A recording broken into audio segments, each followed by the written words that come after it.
And for an expert's take on the Fed's decision, we connect live to Dr. He In, professor of economics at Jeonnam National University, on the phone. Thank you for talking to us. Thank you for having me.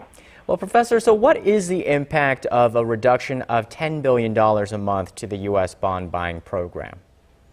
Generally, the monetary tightening policy would be, reduce the economic performance of the United States.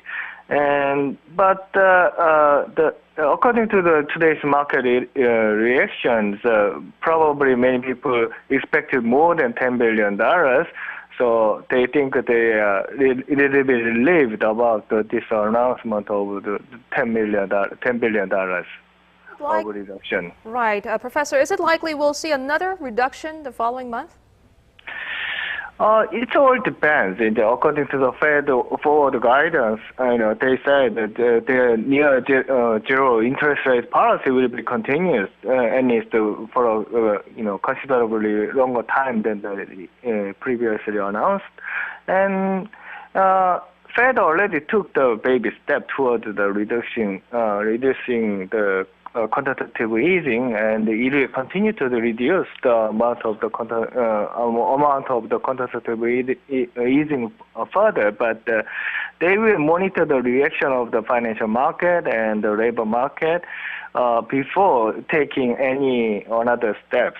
So it all depends on the U.S. economic performance, especially about the employment and the consumptions. Well, the finance minister and many experts here say that we'll feel a limited impact in Korea, but who will feel it? I think it's a most negative impact will be focused on the financial market, since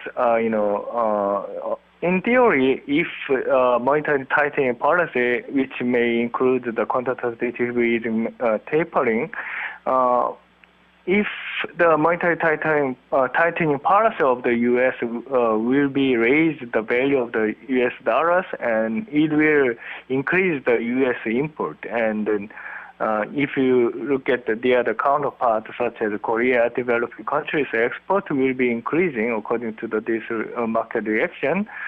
But Fed already had been using the quantitative easing policy to boost their economy. So if the tapering of the quantitative easing contracts the U.S. economy further, then this rosy outlook will not be realized.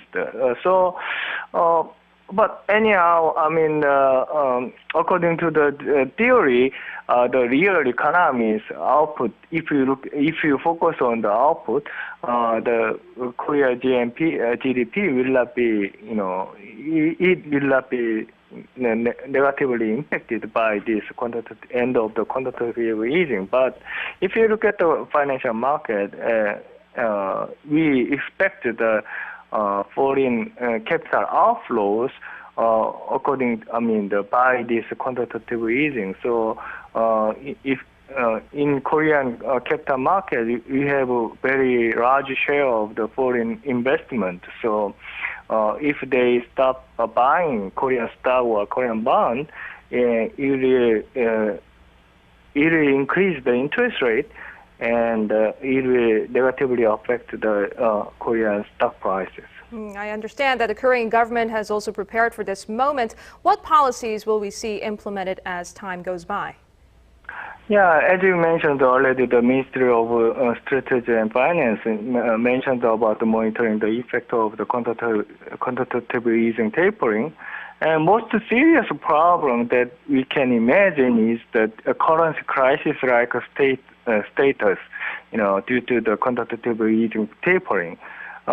Since the quantitative easing tapering could reduce the foreigners' investment in Korean capital market, and if they leave Korea, then it can create the dollar liquidity crunch like back in 2008 global financial crisis. So it might be too early to tell, but we didn't see the problem yet in the stock market. But anyway, the government should prepare to supply the dollar liquidity in case of the dollar liquidity crunch in Korean capital market. All right, Professor He, thank you so much for your time tonight. And thank you very much.